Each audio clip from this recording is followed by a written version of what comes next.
ಈಗಾಗಲೇ ರಾಜ್ಯದ ಹಲವು ಕಡೆಗಳಲ್ಲಿ ಈ ಮಾದಕ ದ್ರವ್ಯದ ವಿರುದ್ಧ ಪೊಲೀಸರು ಸಮರವನ್ನ ಸಾರಿದ್ದಾರೆ. ಹಂಗಿದ್ದೂ ಕೂಡ ಅಲ್ಲಲ್ಲಿ ಗಾಂಜಾ ಸಿಗ್ತಾ ಇದೆ. ನೋಡಿ, ಜಮೀನಿನಲ್ಲಿ ಅಕ್ರಮವಾಗಿ ಬೆಳೆದಿದ್ದಂತಹ ಗಾಂಜಾವನ್ನ ಸೀಸ್ ಮಾಡಿದ್ದಾರೆ. ಗಾಂಜಾ ಗಿಡಗಳನ್ನ ವಶಕ್ಕೆ ಪಡೆದುಕೊಂಡಿದ್ದಾರೆ ಪೊಲೀಸರು. ಚಾಮರಾಜನಗರ ಜಿಲ್ಲೆಯ ಹನ್ನೂರು ತಾಲೂಕಿನ ಒಡ್ಡರದೊಡ್ಡಿಯಲ್ಲಿ ಗಾಂಜಾ ವಶಕ್ಕೆ.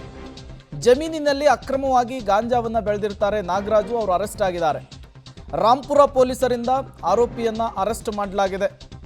ಜಮೀನಿನಲ್ಲಿ ಯಾರಿಗೂ ಗೊತ್ತಾಗದೇ ಇರುವ ರೀತಿಯಲ್ಲಿ ಅಕ್ರಮವಾಗಿ ಗಾಂಜಾ ಗಿಡವನ್ನು ಬೆಳೆಸಿದ್ರು. ಪಕ್ಕಾ ಇನ್ಫಾರ್ಮೇಶನ್ ಪೊಲೀಸರಿಗೆ ಬಂದಿದೆ. ಹೋಗಿ ಹುಡುಕಾಡಿದಂತಹ ಸಂದರ್ಭದಲ್ಲಿ ಗಾಂಜಾ ಗಿಡಗಳು ಪತ್ತೆಯಾಗಿದೆ. ಹಾಗಾಗಿ ರೈತನನ್ನ ಅರೆಸ್ಟ್ ಮಾಡಿದ್ದಾರೆ. ನೀವು ಕೂಡ ದೃಶ್ಯವನ್ನು ಗಮನಿಸ್ತಾ ಇದ್ದೀರಿ. ಒಂದು 10-15 ಗಿಡಗಳು ಇದಾವೆ. ಅದು ಕೂಡ ಜಮೀನಿನ ಮಧ್ಯಭಾಗದಲ್ಲಿ ಯಾರಿಗೂ ಗೊತ್ತಾಗದೇ ಇರುವ ರೀತಿಯಲ್ಲಿ ಗಾಂಜಾ ಗಿಡವನ್ನು ಬೆಳೆದಿರುವಂಥದ್ದು. ಬರೀ ರೈತನನ್ನು ಅರೆಸ್ಟ್ ಮಾಡಿದರೆ ಸಾಲದು, ರೈತನಿಂದ ಯಾರು ಪರ್ಚೇಸ್ ಮಾಡ್ತಿದ್ರು, ಎಲ್ಲಿಗೆ ತಲುಪಿಸ್ತಾ ಇದ್ರು, ಅವರನ್ನು ಕೂಡ ಲಾಕ್ ಮಾಡಬೇಕು. ಹಂಗಿದ್ದಾಗ ಮಾತ್ರ ಈ ರೀತಿಯ ಪ್ರಕರಣಗಳನ್ನು ನಿಯಂತ್ರಿಸೋದಕ್ಕೆ ಸಾಧ್ಯ.